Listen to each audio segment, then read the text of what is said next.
Bonjour, bonjour. Entrez et servez-vous de thé, il y en a dans le samovar. Je reprends le récit de ma rencontre avec le vieux comte. Après que le vieil homme eut prononcé en pleurant le nom d'Olga, il me regarda intensément et me demanda dans un français parfait qui était cette femme sur la photo. Je lui expliquai que c'était ma mère, la fille de Roch, mon grand-père, sur lequel on avait trouvé la médaille lorsqu'il avait été abandonné. Il me dit alors qu'il avait cru en voyant maman que c'était Saskia, sa cousine bien-aimée qu'il n'avait pas revue depuis qu'ils avaient 18 ans. Je comprenais mieux d'où ma mère tenait ses pommettes slaves et ses yeux verts en amande. Le comte me prit les mains avec tendresse et entreprit de me raconter l'histoire de cette fameuse Saskia, dont le lien avec mon grand-père semblait à présent évident. À la fin des années 1850, la famille du comte était l'une des grandes familles moscovites apparentées à la famille impériale depuis des générations, et leurs armoiries gravées sur la médaille de mon grand-père représentaient deux symboles fréquents dans l'aristocratie. Le lion, symbole de force, de pouvoir et de conquête, et la licorne, créature magique, symbole de pureté et de liberté. Les membres de leur famille étaient à l'image de ces deux symboles. Certains étaient des guerriers, comme le lion, et d'autres vivaient dans un monde imaginaire et poétique, à l'instar de la licorne. La jeune et jolie cousine du comte, qui se prénommait Saskia, faisait partie de la seconde catégorie, mais ses dons artistiques semblaient sans limite. Elle chantait et dansait avec grâce, jouait du clavecin, peignait de délicieuses aquarelles et écrivait de petits romans très amusants qui distrayaient les invités durant les longues soirées d'hiver, au cours desquelles elle n'hésitait pas à interpréter elle-même plusieurs personnages avec un talent qui faisait mourir de rire toute la compagnie. Bref, elle était adorée de tous, et dès qu'elle eut 14 ans, on pouvait compter par dizaines les cœurs brisés des hommes auxquels elle n'accordait pas un regard. Cependant, ce n'était pas par jeu de séduction ou par mépris qu'elle les ignorait. C'était simplement parce que jusqu'à ses 18 ans, elle n'avait jamais eu le cœur qui battait en croisant le regard d'un jeune homme, et Dieu sait qu'elle en avait souvent l'occasion. En effet, avec deux frères soldats et une mère mondaine comme la sienne, une foule de jeunes gens allaient et venaient dans la magnifique maison familiale située au cœur de Moscou. Sa mère, hélas, n'était pas seulement mondaine, mais également très affamée de pouvoir et de privilèges, et elle était prête à tout pour obtenir encore plus de faveurs du tsar Alexandre II qui était récemment monté sur le trône. Et pour cela, elle comptait bien utiliser la beauté de Saskia, en la faisant épouser un vieux prince débauché mais très riche, auquel le tsar ne pouvait rien refuser, en raison de complicités obscures qui les unissaient. La mère de Saskia rêvait d'un palais et d'un statut que toutes ses relations lui enviraient. Cette femme, arriviste et dénuée de sentiments, portait la culotte dans son ménage, et le père de Saskia, profondément bon mais également très faible, se laissait manipuler comme un pantin pour éviter les crises de colère dévastatrices de son épouse. Il était donc adorable avec sa fille et ses deux fils, mais n'allait jamais à l'encontre des punitions sévères et la plupart du temps injustifiées que leur mère cruelle leur infligeait. Toutefois, le bon tempérament de Saskia et sa gaieté naturelle lui permettaient de s'évader de ce joug en pratiquant les activités artistiques qui l'emplissaient de joie. Hélas, lorsqu'elle eut enfin 18 ans, sa mère se mit à inviter régulièrement le vieux prince qu'elle souhaitait lui donner comme mari, et ce dernier, voyant la grâce et la beauté de Saskia, était enchanté d'avoir à ses côtés pour ses vieux jours une charmante jeune femme qu'il pourrait asservir à sa guise. Saskia, elle, était inconsciente de ce qui se tramait, malgré l'inquiétude de ses frères et de son cousin Igor, qui n'était autre que le vieux monsieur assis devant moi qui me contait cette histoire. La jeune fille refusait de croire que sa mère pourrait aller jusqu'à la marchander uniquement pour obtenir un statut social plus élevé. Or, quelques semaines après que le prince ait commencé à venir chez eux régulièrement, son frère aîné, Boris, revint de son régiment en compagnie de Sacha, un de ses amis, qui, incroyablement, semblait être le pendant masculin de Saskia, jusque dans la ressemblance de leurs deux prénoms. Il était comme elle, magnifique, charmant, doué dans beaucoup de domaines, et comme pour mon père et ma mère, ce fut un véritable coup de foudre instantané, violent et éternel entre les deux jeunes gens. Ils pouvaient parler pendant des heures, ou se taire pendant des heures. Ils pouvaient danser pendant des heures, ou rester dans l'herbe à contempler le ciel pendant des heures. Leurs esprits étaient en connexion totale, et, bien évidemment, leur corps ne put résister longtemps à cette attraction fatale. Igor, le cousin de Saskia, et ses deux frères, Boris et Dimitri, voyant la sincérité et la force de cette passion, firent ce qu'ils purent pour arranger des rendez-vous secrets entre les amoureux sans éveiller les soupçons de la maman. Toutefois, cette dernière ayant ferré le vieux prince, ne voulait pas tarder davantage pour fixer la date du mariage. Elle convoqua donc Saskia un matin dans son bureau et lui annonça que ses épousailles avec le prince auraient lieu le mois suivant, à la cathédrale Basile le Bienheureux sur la place rouge, en présence du tsar et de toute la cour. Saskia s'effondra en la suppliant de ne pas lui infliger ça, et devant l'inflexibilité de sa mère, elle lui avoua qu'elle aimait un jeune homme formidable qui, à défaut d'être prince, avait un bel avenir devant lui et surtout la rendrait parfaitement heureuse. Sa mère lui demanda le nom de ce jeune homme, puis fit mine de vouloir réfléchir et envoya Saskia dans sa chambre pour attendre sa réponse. La jeune fille, soulagée en sortant de chez sa mère, eut juste le temps de dire à ses frères et à son cousin qu'elle avait bon espoir de la convaincre et qu'elle n'était finalement pas si cruelle. Puis elle monta dans sa chambre. Mais sa mère l'y fit immédiatement enfermer à double tour, la privant de toute visite et de toute liberté jusqu'au mariage. Elle fit mettre des gardes aux abords de la maison, qui avaient pour consigne d'arrêter immédiatement le dénommé Sacha s'il envisageait d'entrer dans le parc. Les frères de Saskia, Igor et même son père eurent beau supplier la mégère de la laisser sortir, elle demeura intransigeante. Sacha était désespéré de son impuissance et avait des envies de meurtre en pensant au vieux prince. Saskia, elle, sombra dans une profonde dépression. Elle ne mangeait quasiment plus, pleurait toute la journée et n'essayait même pas de faire de la musique ou de la peinture tant sa vie lui semblait déjà finie. Elle était épuisée en ne faisant rien et toute la nourriture qu'on lui présentait la dégoûtait. Ce fut sa fidèle femme de chambre, Natacha, qui au bout de 2 semaines se rendit compte que la jeune fille n'avait pas été indisposée depuis plus d'1 mois et demi. Saskia réalisa alors avec angoisse que son état de fatigue et ses nausées matinales n'étaient sans doute pas seulement le fruit de sa déprime. Soudain, elle se réveilla totalement de sa léthargie.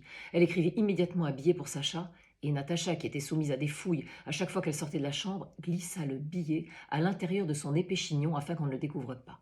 Puis elle se mit en quête de Boris et de Dimitri et leur raconta tout, les suppliant d'informer Sacha. Boris accepta à contre-cœur, craignant les conséquences de son acte, et se sachant épié par les domestiques de sa mère, il remit le billet à son cousin Igor, qui se chargea de prévenir Sacha, lui faisant jurer de ne rien entreprendre avant qu'ils aient mis un plan au point tous ensemble. Sacha promit.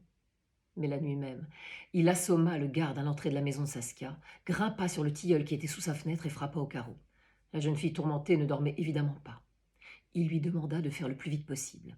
Elle s'habilla et ne prit qu'un minuscule baluchon ainsi que quelques pièces d'or qu'elle avait reçues pour ses anniversaires. Puis Sacha et elle redescendirent par l'arbre et réussirent à gagner la rue avant que quiconque se soit aperçu de leur fuite. Le jeune homme avait réservé une diligence qui les éloignerait au plus vite de Moscou, et il voulait absolument rejoindre la France car il avait toujours pensé, en lisant les poètes et les écrivains français, que c'était cette patrie qui pourrait le mieux convenir à sa bien-aimée, à lui-même et à leur futur enfant. Son amour pour elle était tel qu'il abandonnait sa carrière dans l'armée sans l'ombre d'un regret, malgré les sanctions terribles possibles. Le lendemain, la colère de la mère de Saskia fit trembler les murs de la maison et les 2 frères furent menacés des pires châtiments.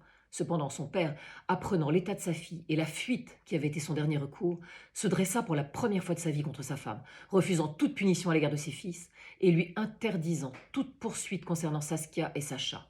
Il menaça même de la répudier sous un prétexte fallacieux s'il apprenait qu'elle envisageait une quelconque vengeance à l'égard de sa fille. Cette démonstration d'autorité, hélas trop tardive, fit l'effet d'une gifle à la mère de Saskia qui se soumit pour la première fois de sa vie à son mari. Pendant ce temps-là, les fugitifs entreprenaient le périple qui devait les mener à Paris. Mais on le sait, hélas, les dieux ne sont pas toujours du côté des amoureux. Durant ce trajet interminable, Sacha aida un jour le cocher à réparer une roue qui était sortie de son essieu, sous une pluie battante et par un froid glacial. Les 2 hommes mirent un temps fou à remettre la roue en place, et Sacha, qui n'avait pas de quoi se changer, attrapa une pneumonie qui l'affaiblit considérablement pour le reste du voyage. Leurs maigres économies fondaient comme neige au soleil. Mais il disait toujours à Saskia que Paris était le pays des libertés, et qu'il trouverait facilement un travail, et pourrait offrir un toit à leur jolie famille. Hélas, lorsqu'après des semaines de voyage, ils arrivèrent enfin à Paris, l'état de Sacha s'était encore dégradé, et le petit pécule qui leur restait ne leur permit que de louer une misérable chambre sous les toits. En ces années 1860, Paris n'était une ville magique que pour ceux qui avaient de l'argent. Et pour ceux qui n'en avaient pas, les conditions de vie étaient très loin des poèmes que Sacha avait lus à la jeune femme pour la convaincre que cette ville de lumière serait leur refuge. Les 6 mois qui suivirent leur arrivée furent faits de privations et de faux espoirs. En effet, Sacha aurait pu trouver un travail de précepteur ou de professeur de français chez des familles russes vivant à Paris, mais son nom et le scandale de sa désertion et de l'enlèvement de Saskia avaient déjà circulé dans toute la communauté slave, et s'il venait à être découvert, c'était le peloton d'exécution assuré. Il fallait donc se cacher et trouver des métiers de l'ombre dans lesquels il ne pouvait être reconnu. Il fut donc tour à tour cocher, allumeur de réverbères et plongeur dans un restaurant. Mais il s'affaiblissait de jour en jour et sa toux persistante finit par le faire renvoyer de son dernier emploi. Saskia, de son côté, ne pouvait que peindre quelques aquarelles qu'elle vendait pour un prix modeste, car sa grossesse était difficile et elle ne pouvait rien faire de physique. Peu de temps avant l'accouchement, l'état de Sacha se dégrada brutalement. Et une nuit, il mourut dans son sommeil, laissant une Saskia au bord du gouffre, tant sa douleur et sa situation désespérée l'accablaient de chagrin. 3 jours après la mort de son bien-aimé, elle mettait au monde, toute seule dans la chambre, un bébé qui était magnifique malgré les privations que la jeune maman avait subies. Sa logeuse, ne voulant pas d'une mère célibataire sans le sou, la mit à la porte. Et Saskia, ne voyant aucune autre issue, se décida à abandonner son enfant à la porte d'un couvent, en priant de toutes ses forces pour qu'il connaisse une vie meilleure. Elle prit soin de l'emmitoufler dans une couverture et de lui mettre autour du cou la chaîne en or et la médaille qu'elle-même avait reçue pour son baptême. Puis, elle écrivit une lettre sur un misérable bout de papier et la déposa sous la porte d'une comtesse russe dont elle connaissait l'adresse. Ensuite, sans se retourner, elle marcha jusqu'au premier pont qu'elle trouva, se jeta dans la Seine et disparut à jamais. Dans sa lettre, elle expliquait la mort de Sacha et son amour absolu pour lui, et l'abandon de son enfant bien-aimé, ainsi que sa volonté d'en finir avec cette vie qui lui avait offert le meilleur, pour ensuite tout lui reprendre. Elle terminait en demandant à la comtesse d'avoir la bonté de faire envoyer cette lettre à son cousin Igor.